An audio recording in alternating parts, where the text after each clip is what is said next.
FDU, baby. Welcome, Robbie. For those of you who don't know, it's Coach DiToma, Fairleigh Dickinson University. How's it going, Robbie? How you hanging in during these tough times? Doing all right, man. How are you? I'm good. I'm just doing this podcast to keep me sane, and I'm lucky I got Maddie Murata to join me on this adventure. So we're hanging in there. Rob, good to see you, man. Congratulations on the head job. Good to see you, Matt. You're in the cages. I see. Nice background. You know what? Jimmy Jackson put us all to shame with his visual background. So this talk took me way longer than I should probably tell you. The funny part of that is I taught him how to do the backgrounds. Did you? Yeah, I chose to go with Grandma's Boy and just stay in my basement with my couch and stuff like that. So that looks like an old for you, Matt. It looks like Grandma's house. Oh my God! I was gonna say. So I was looking at the schedule, man. 4-9 start. It's not bad for a new head coach. You're building chemistry, and that schedule is diesel. Just looking at that, I mean, talk about that. Just kind of going through the motions of getting in there, trying to get the culture going right off the bat and stuff. Yeah, so I mean, the schedule was a little out of my control for the first. I mean, you remember it from when you were in it. You kind of make the schedule years in advance. That's true. You got the guy that was used. Gotcha. Yeah. So, I mean, getting the job last summer, one of the 2,000 things they just throw in your lap is, oh, yeah, you don't have any games scheduled. So, you're scrambling to find games. And then as you're scrambling to find games, some schools start reaching out and they were supposed to play you, and there was this agreement. You don't know who to believe, what not. But so the Kansas State weekend was a signed contract that was something that, it ended up being it's a cool trip. It's a great experience, but I don't think we were ready for that type of competition. But, we've been in those types of situations before. Now I got a question. Is that good for the guys, something like that? Or is that a beat down like that? Is that just like we're out of our, we're in deep waters here? Or is it kind of builds a little chemistry? Maybe you get kicked in the teeth, something like that. I think every trip in itself is a developmental thing. You get on a plane. Some guys are on their first plane trip. The team as a whole is on its first plane trip together. So I think that's cool.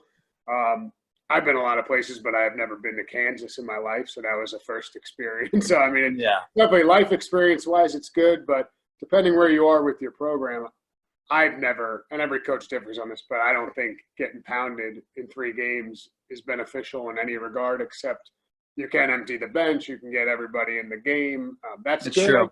But we weren't at that point in our program, and I would have found more value in some close games. Now, 1 out of the 3 games there, if you don't just go final score, I mean, 1 game was 3 or 4-1 in the 7th inning. So that game was obviously beneficial until they scored a bunch in the bottom of the 8th to kind of break it open. But no, if I had my way, we wouldn't have been in over our head. We would have been in a little more of a tight game situation. Selfishly, as the coach, I needed to see what guys can do in those title games to learn my players. Yeah.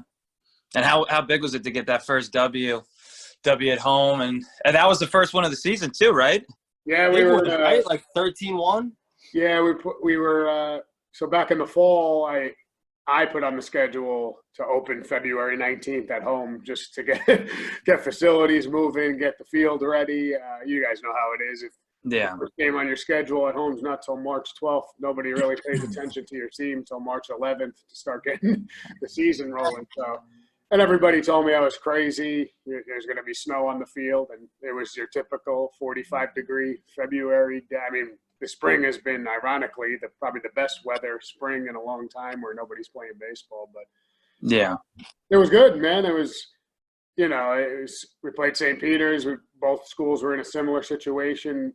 New staff, a lot of new guys, and both of us agreed that we both had open spots on our schedule to just play. And we put up 10 in the bottom of the first, which no one saw that coming. But that was just an awesome – the whole day you're kind of nervous. First game as a head coach, everybody. Yeah, 10 spot in the first probably lowers that a little bit. That made things a little better, yeah. Family was there too? No, my parents moved to Florida, so they were retired and down in Florida. Oh, good for them, man. That's awesome. No family, just me and my baseball family. Murata wasn't in the stands? Could have been. I don't know. He could have been hiding up there. Honestly, Rob, I checked out that box score because I wanted to see the first game. And I saw the first thing. I was like, oh, my God. I mean, that's a way to start this season. I mean, were you coaching third at the time? I mean. Yeah, I coached third this year. It was it was 10, but I told the team this after the game. Like, it was 2 runs in, second and third, 2 outs, ground ball to third, innings over, except he bobbled it. Our guy hustled, beat it out, and then the floodgates opened up. So, like, all our big innings we've all been a part of, there's usually a little help. It's not just bashing the ball all over the field. You know, we capitalized on a mistake and kept it rolling from there. So, yeah.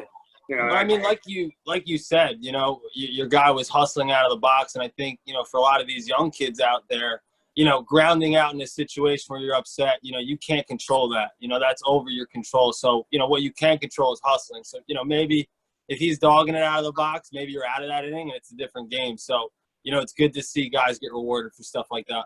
100%. It was like a 2-sided lesson when I told the team, you know, because they actually had more hits than us that day. Final scores could be weird in baseball. They're not always indicative of. Yeah, it's true. But like we got ourselves in trouble and out of trouble, and the one time we put trouble on them, we were able to capitalize. So I think that's a lesson for younger guys is 2 outs, no one on could be your biggest rally in baseball, and then the biggest thing St. Peter's could have done that day was get the next guy out, keep it at 3-0, and it's a whole different game instead of, you know, unraveling. That's true. Now, talking about the floodgates, Robbie, I mean, you are when guys are on base, you are the stealing guy. And that was pretty cool that you got invited to talk about your base running philosophy at the ABCA convention. So let's start it off. I mean, a lot of the kids know. I told them about you, and they want to know, what is your philosophy on base running? And is speed something that ranks as your top priority when you recruit players for your program? No, I mean, obviously, if you want to run, speed's a big help. And we're not going to go out of our way to recruit guys that can't run at all. But yeah, you saw our team when we coached together at Fordham. It wasn't 9 runners. You know, you might have 1 or 2 plus guys, and then it's what you can get out of those mid-range guys. The attention to detail you spend on base running is fantastic. Like, you got out the measuring stick. I mean, we needed to get to this spot, right? I mean, you talk about your philosophy. Go ahead. I mean, explain the method to your madness on all that. Yeah, it changes. You got to do it based on your personnel, and obviously, I guess like a growth mindset now. I'm always trying to learn. I don't look at myself as the base stealing expert. You know, I want to see everyone's ideas, and it's been tweaked every year.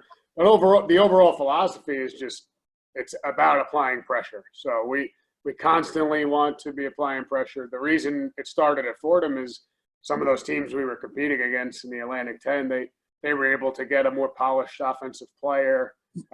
They could hit a lot more gaps than us, home runs, and hit their way out of trouble. You can either sit there and make excuses and say they're going to get better players than us, or you can find your way to score one more run than them. And our way was going to be creating pressure. So it's just one aspect. It's the one that everyone focuses on, is stealing bases, because there's a stat that goes with it. But yeah, you know, there's no stat to that guy running a hard 90 and beating out the bobbled ball that created 6 more runs that inning too. It's just, you have to believe in the pressure that you're applying. So the overall philosophy is and I think the main part of it is you just cannot be afraid to make a mistake. So we do not get mad at our players if they you're behind your guys. Yeah, 100%. We all played. If you lose fear, the game becomes a lot easier. Like your fear as a player is 2 things, I think: getting embarrassed, you know, the game embarrassing you, or a coach yelling at you. Those are the 2 things you just never want to happen. You know, like, you don't want to be a ground ball to go through your legs, because that's embarrassing. And then, you know, the coach is going to yell at you. So we eliminate the coach getting mad at you thing by saying, we're all right. As long as you're doing the things we're asking you to do, and we're all right with it. And we don't care if people in the crowd are yelling at us that was a not smart time to run, or making the 3rd out at third base, or all these so-called rules of baseball. The only rule we're trying to do is score 1 more run than the other team. So that's our philosophy. Now, what about drills? Like, if I'm running a practice with my little league guys, right? Say, like, you know, we're starting the 50, 70. You could take leads now, and it starts to almost get into that high school, college feel. what are some of the things that I can do to work with these guys? I mean, I'm sure, do you do a lot of dirt ball reads? I'm sure that's big for you too. Like, you see something in the dirt, you got to go. Yeah, 100%. And we used to do dirt ball a lot more than usual because I think once you teach the aggressive mindset, the dirt ball is like a natural reaction. They almost turn, non-dirt balls, just a low breaking ball, into almost like a delay steal. If they're doing it right, we'll probably run into an out here and there, but I shouldn't even know it. They're like, was that a dirt ball read, or was that like you delay steal? Like, it should be that close to each other that they were anticipating that ball was going to bounce.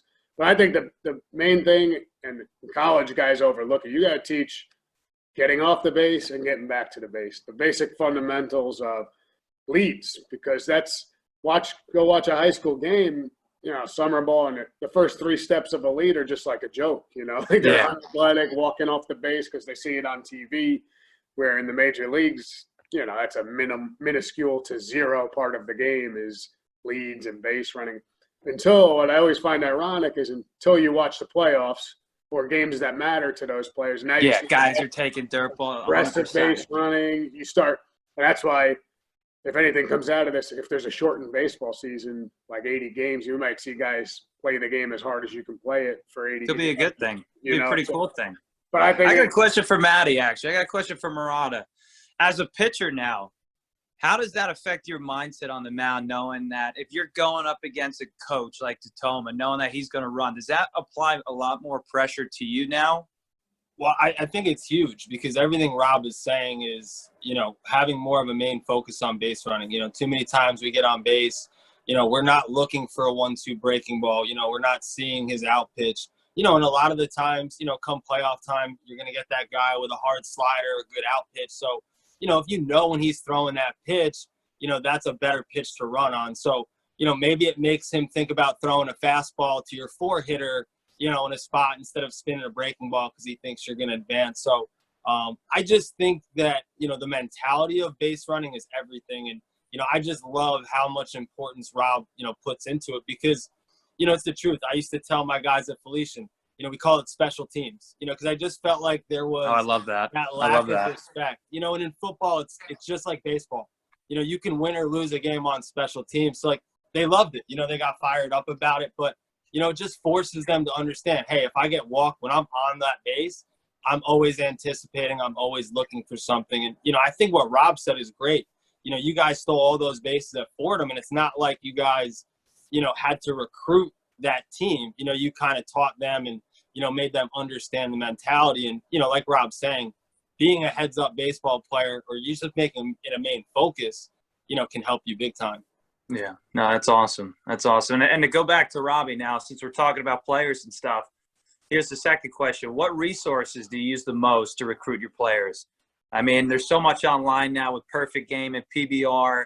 We were talking to Jimmy Jackson yesterday about it. We did a pod with him, and he was talking about how showcases are also so important because he wants to be able to see these guys physically. So, what do you think about that?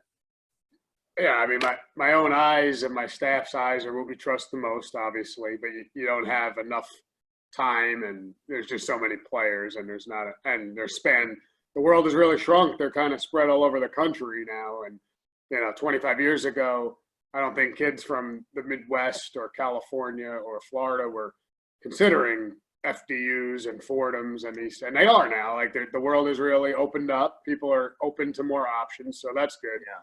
But I'd say not overrated, but a less talked about resource is the people you trust in the baseball circles. Like, almost every kid we recruit is someone has given us a heads up or a trusted source. Yeah, and the sources, everyone has somebody they want to sell you. So you learn real fast, I think. All it takes is one time that someone feeds you this information, and it's just nothing. The player is nothing than what they said. Yeah. Because to me, the biggest thing speed, hitting, pitching, velocity, all these things are important, but we always forget we're coaching people, and I need the right people as part of our team, and that's attitude-wise, that's effort level, that's teammate. Like, we have to live together for Yeah. longer than you live with your family during that September to May thing. So to me, the person, and how to, every high school coach, they're going to tell you great things, but I want to know the trusted people that have given me, I take more value in someone that's around a kid that says, hey, between me and you, he's done this, this, and this off the field, or he's this around his teammates. And those are the people I trust, because I need, I don't want to have to go back to you in a year and say, hey, Matt, the guy you told me about, he's getting in trouble every night. He's going out. His teammates, the worst thing you want to be is someone your teammates can't stand. That's how you don't want. Listen, I was talking to Coach Reed about this in my first podcast. I'm a huge Nick Saban guy. He made a big speech on who do you want on the bus, right? I'm driving the bus, and I got to make sure there could be one guy that could ruin the whole thing, and I got to make sure I get him off the bus, because we're on a path to succeed, and you get one guy that could ruin the whole culture. It's like poison in the well. So I couldn't agree more, with that. And how big reputation is, that's like Murata, right? He's got a facility up in Ramsey, and it's like, parents say, hey, like, I know, DiToma can, Maddie's not going to put his reputation on the line. I'm sure he'll talk about that as well. Like, you gotta do the right thing in this game, because it could backfire and hurt a lot of people, Like you said, jobs are on the line. So I'll let Maddie talk about that if he wants to.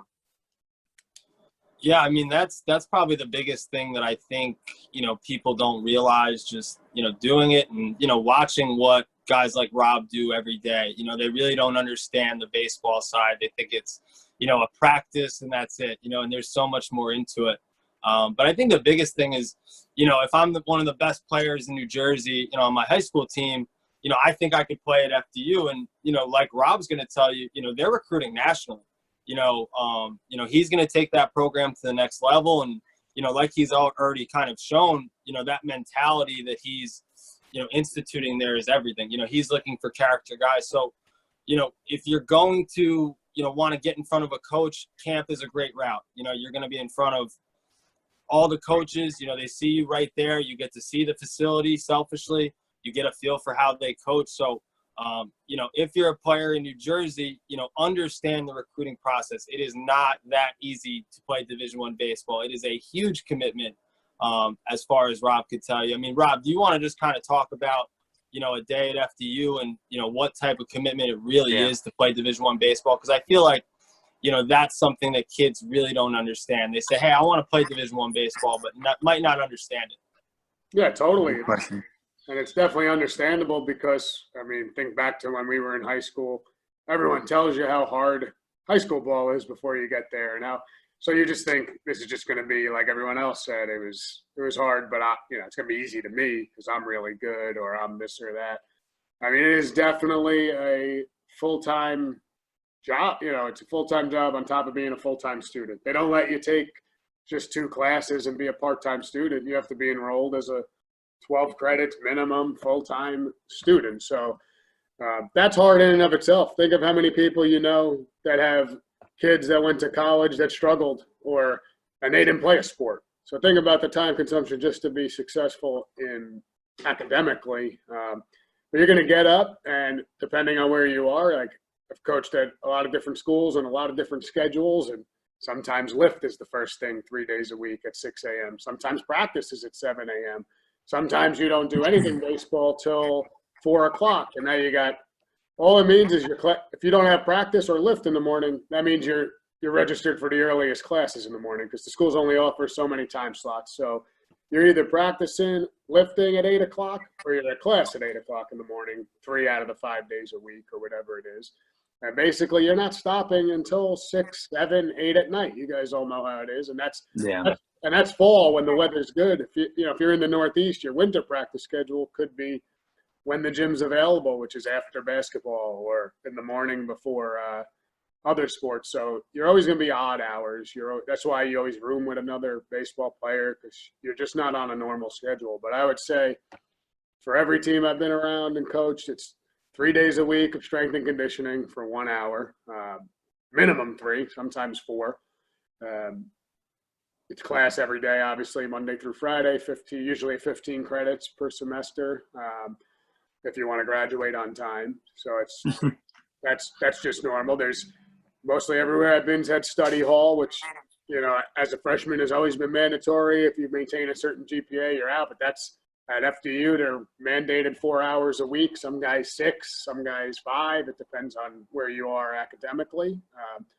So, I mean, we've done all that. We haven't even talked about baseball yet. Yeah. Now to stop you right there, Rob. Speaking about academics, how big is an SAT to get into not just the program, but the school in general? You know, if I'm an athlete, where do I need to be SAT wise to be like, hey, you know, you could come over here and we'll take a look? So, I mean, every school is different. Some have gone SAT optional now. So at FDU, if you have a 3.2 GPA or higher, the SAT becomes optional. So if it helps Oh, you, nice. yeah, which was obviously at Fordham. Yeah, Fordham was like, you needed like a 13 something. Yeah. I mean, we turned down some studs because that SAT wasn't there. So Exactly. So it's school by school, but I mean, it's just common knowledge. The higher, the better your test score is, the more. And I never say like, just because your test score is good, Fordham's gonna recruit you. I just know, of course, you know, it's not like a 1480 on your SAT means you've eliminated FDU because we can have a lower level. It's just the higher it is, the more options you're going to have available. And the more options you have, obviously, the better it is for you. But that is something that every kid really, I try and stress because I think it falls on deaf ears a lot because their parents probably harp academics to them. And we need to do – so it just goes in one ear. Now, their teachers already do it. Their guidance counselors already do it. Their parents tell them. So when the college coach tells them, I'm sure we're the 15,000th person that's told them about Grace, so they're probably just like, whatever, man. Yeah. I say it all the time. Like, yes, to a certain extent, like at Fordham, we could get a few guys in that had no business going to a school like Fordham, but that's a few. And at 1,200 SATs, not 910s. So probably pitchers too. But I don't want people. I need people to understand in the process that there's nothing a coach can do. Like this, we're not a sport that you can run to you're not the quarterback of Ohio State football. You know, you cannot run. Exactly. It's not going to work. You know, it's just not, if you don't have what it takes to get into that school, baseball's not the sport that's going to provide that opportunity for you. You need to flip it and use baseball to open up some doors like those kids at Fordham that weren't going to be Fordham students without their baseball ability, but they're going to graduate from Fordham with a Fordham University degree. Or that's awesome. You know, we got guys on our team at FDU that if they got into FDU, they wouldn't have got in at the price tag it's costing them without their baseball ability. So you either use it to get into a school you can't get into, or use it to make a school your family couldn't afford a lot more affordable. I mean, those are the two things baseball can provide for you if your academics are right there behind it. Yeah, thanks for touching on that. No, that's a big one for people to know. This is a good one too. I mean, I was at Bergen Catholic. It's probably 2 years ago now. I got some of those players that are in college now that reached out that wanted to know. They want to pursue a career in coaching, and they wanted to know, just take us through your journey and what was the best feedback you got to kind of break into this business? I mean, I just wanted to stay in baseball, and I knew from like high school, you want to play as long as you can play. But once that was over, I didn't really have another course of action. I went for a master's in physical education. So, I mean, all along I was going to teach and coach, one or the other. And then I started grad school at Manhattanville College, Division III school in New York. And that's where they started a phys ed program. And when I got there, I just told the coach, if you need any help, I really want to coach college baseball. And that's how it started for me. We never talked about the second year there. Some classes ended up getting paid for, but it wasn't your prototypical grad assistant where everything was paid for. Gotcha. And I didn't really care. I think that's my number one piece of advice is if you're going into it with the mindset of things are going to be paid for you, or it's going to be like a job as far as finances, you're dead wrong. It's not. It's just not going to be there. And the current climate of the world now in college athletics, it's going to be even less as far as the financial side would be my guess. So you need to go into coaching because you actually want to be a coach. And when I say you actually want to be a coach, it means the everyday, that is your life. And you're unfortunately going to have to do 14,000 odd jobs just to stay in it. Yeah. to do the one thing you love. And I think that's kind of where everyone trails off a little bit. And there's plenty of, so this is my 15th year in college coaching. Like, Wow. there's a lot of guys that you forget how many that in 2009, when I was recruiting, who you were at fields with that were really good coaches and really good guys that just can't be in coaching anymore, because you're talking about making $12,000 a year as like a job that a million people are fighting for. You know, Yeah. think about like $12,000 a year. Listen, I'm living proof. I don't know if Maddie can speak on that. I mean, to me, it's tough. Like you said, I went through the same grind, and some guys have to make that choice of like, hey, can I make it or not? So, I mean, I give so much credit to the guys that just sacrifice, and it goes back to commitment, right? In college, and when you play in high school and college, that word is going to stand out the most. Everyone sees the Robbie DiToma head coach, Coach Layton, Coach Corbin, SEC, and this. I don't think they understand what the journey looked like and how much time sleeping on a couch, driving through the city. I mean, I can only imagine your commute. I know mine was terrible crossing the bridge. I don't think people understand really, like, we're throwing BP at Houlihan Park in 30 degrees with the wind factor coming in. So, I think, like you said, you need to, love the game and understand that it's not about – don't think about money, because that's something that, trust me, you're going to have to grind it out. And then, hey, if it happens, it's great, but you're doing this because you love the game and you love to make an impact on these kids' lives. So I commend you for that, Robbie. 15 seasons, man. It's not – I mean, listen, everyone loves – you wouldn't even try it if you didn't love baseball. But as we all found out pretty fast, like, baseball is the easiest part of the day when it comes to coaching kids. And I want to hear Maddie's 2 cents on that too. I don't want to leave, because Maddie's been through it as well. So I want to hear what he has to say as well on that. Yeah, no, definitely. I mean, I coached for about 6 years, and just to touch on Rob, what people don't know about him is, and like he said, you have to love it. He's at Diamond Nation, 7:45, drinking his coffee, getting ready for the 8 a.m. game, and he's leaving, after the 8 p.m. game's done, so it's all day, you're on the field, you're recruiting, and like you said, it's hard, it's challenging. I think, assistant coaches, depending on where you are, and, especially when you're starting out, you can't really make real money. So you have to do a lot of, different things, a lot of odd jobs, but when you love it and you watch people, kind of work, I mean, especially Rob's path, I mean, you've been at so many different schools. I mean, just the Division I path, it was Iona to Fordham, to then FDU, and, putting in the time and putting in the work and working under different head coaches, to finally get your opportunity is awesome. So, I mean, we all love it. And, like Rob said, I think the baseball part is the easy part. It's the extracurriculars, the dorm issues, are they eligible? It's everything else that really people don't understand about college coaching. But listen, I mean, there's nothing I miss more than, being in college and being at a field for 13 hours in a doubleheader all day. No doubt. I think the thing, like, and it's not – everyone comes to a point in their life. I know it happened for Matt. Like, you're going to get married, you have kids, things just pop up. I was just lucky. I always had my mom and dad help me a ton. Like, there's a lot of people that just gave me the opportunity to keep going. But, I think – and it doesn't make me any tougher or more resilient. It's just life, and that's why if you're talking, like, to some of your 22-year-old guys right now or 19, they want to get in coaching, my advice is, I tell this to everybody. I probably told it to you at some point, Matt. It's like, it's hard to get in late. Like, you just better fully invest yourself in it. Give yourself a chunk of time, whether that be 3 to 5 years, where you got to get to a certain point where you're ready to move on. It's similar if you're a player in the minor leagues, I guess. Sooner or later, you guys say, do I want to do this forever? And I was just lucky enough where I kept going, and I had enough opportunity on the side there, whether it was substitute teaching or coaching a freshman basketball team or lessons or working at a produce company in Schenectady, New York, whatever the things were.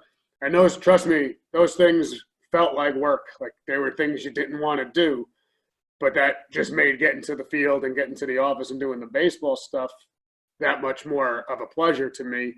It took me all the way till Fordham to baseball be my only job, which was, I was 30 years old, coaching 9-10. It took that long for me. So some people it happened a lot quicker, but you're talking, do you have 9-10 years worth of, the only thing was getting me through was I knew there was no turning back.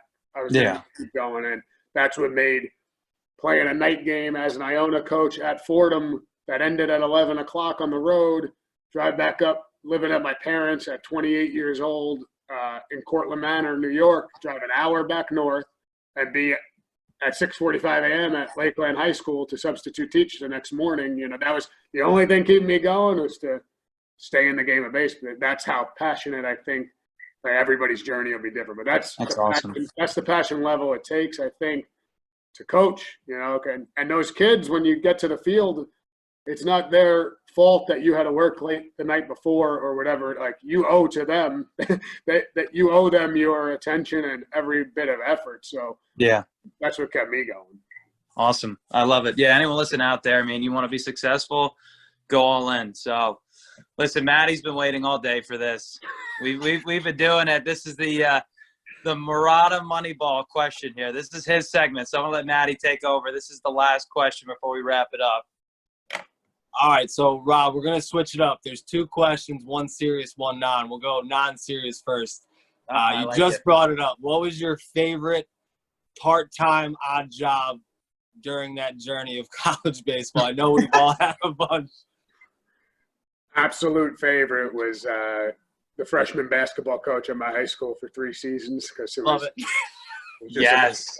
I could tell you to this day some of the tough losses. I was treating those games just as important as when we were about to face Oklahoma State on a baseball field. They meant the same to me. They might have meant more because it was my name as the head coach now. That's awesome. Wait, I got to ask one question on that. Did you wear a full suit coaching those basketball games? No, never. Not a suit guy. I'm not. Murata's the suit guy. Yeah, that's yes, he is. Yes, he is. Got him. Oh, man. All right, Rob, just because I know this is a huge topic for me. This keeps me up late at night, explaining this to people. Can you kind of, in your best way, go over this portal and just what it's like transferring right now, with the COVID-19, what has that really done to college baseball, whether it be, roster sizes? Are they going to increase now because, what seniors are coming back that you budgeted money towards? I know the NCAA talked about doing some different things. Can you elaborate on that a little bit? Sure. I wish that uninformed people would stop telling the world about the transfer portal, because they really don't know exactly all the ins and outs. It's confusing to college coaches right now, because I'm telling you, we meet all the time as a athletic department right now, because rules are changing as news of this virus keeps changing. The rules keep changing with it. There is a vote coming up now that's might expand the rosters again. It's just on the table again that for 1 year we might go even further or go unlimited.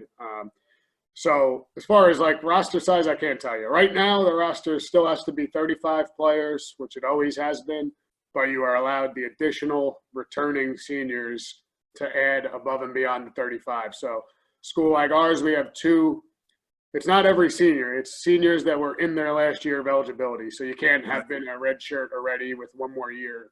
You had to be – the season canceled had to have been your last chance to play baseball. So we have 2 of those cases. So next year, technically, as of now, we could have 35 and 2. But the 2 have to be them. They can't be – I can't have a roster of 37 unless it's those 2 guys are my 36 and 37. So I hope that makes sense to people.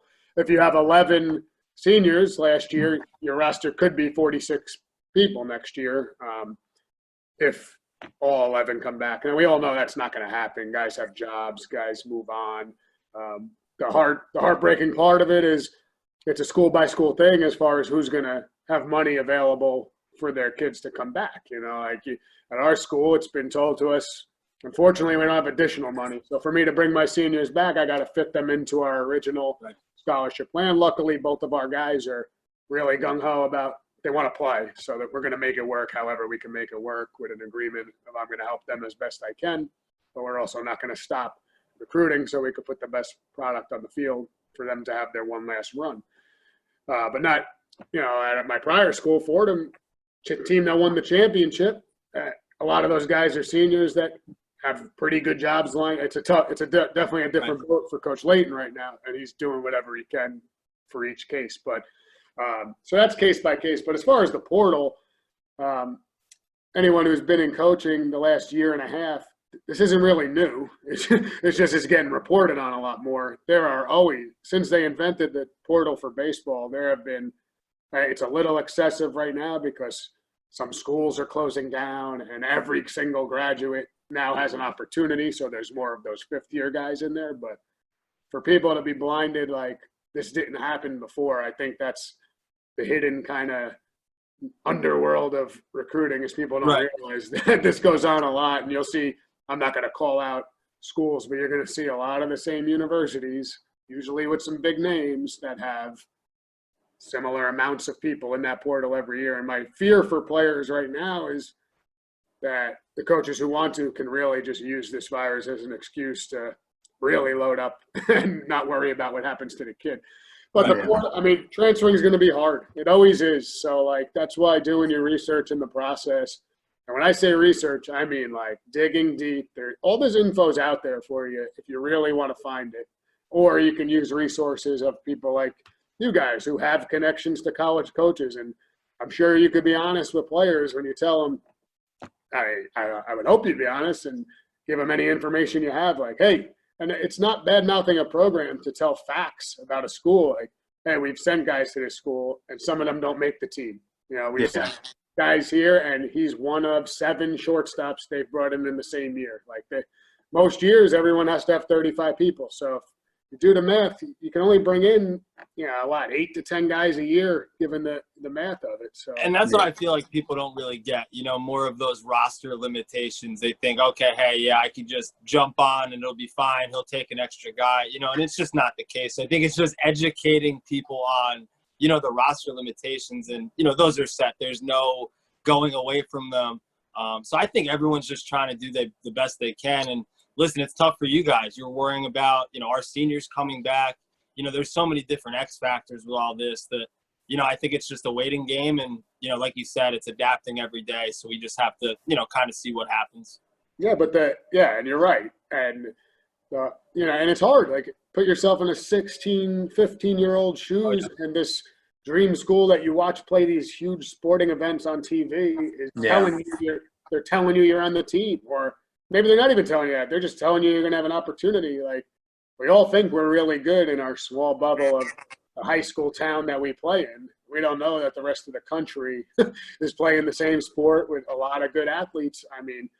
I feel bad for the kids, but I think there's a lot of story. And there's always that story of the kid who probably had people telling him, don't go to school X, you're not going to make it. And he does make it. And he has the time of his life at the biggest campus in America, and he's at football. But, you got to do your research. And sometimes I know more often than not, there's players that were really good from my high school, even that were younger than me, that have a lot of regret looking back that they didn't take the offer from St. John's, Fordham, Manhattan back 10 years ago, and they took their shot at going to schools down south, or everybody's big things go down south.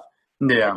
Maybe they were on the team all 4 years and they graduated, but they really only were a contributor 1 out of those 4 years, or they redshirted a year, or they got 40 at-bats in 4 years, or, and that's when the portal now with that option happens, and it's going to be really hard to find that spot, when you could. It happened all the time at Fordham, we thought we had a pretty good program. We were building it up, and Matt, you were working with some teams. We'd go after some guys, right? You'd go after some of the better players, and they'll tell us, "Wow, he's going to go down south and take this." Yeah, he's going to. It's but here you can be playing for an Atlantic 10 title every single year and be a major contributor. Get to a regional, be a contributor. Yeah, and I think that's the part.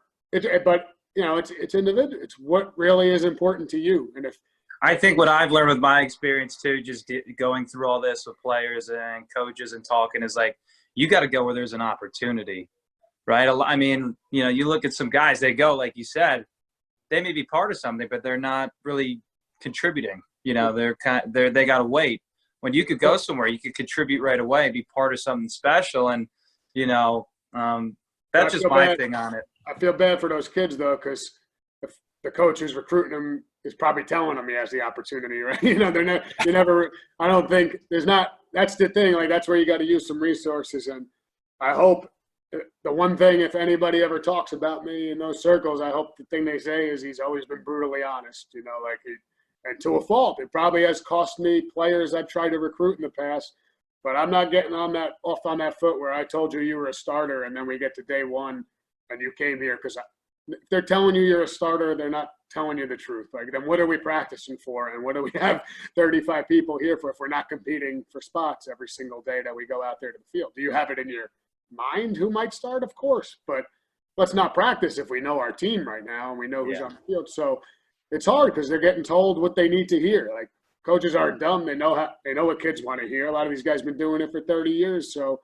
unfortunately, like, that's all I hope ever gets said about me is, I mean, and it's probably cost us players and relationships, but I'm never going to lie to you.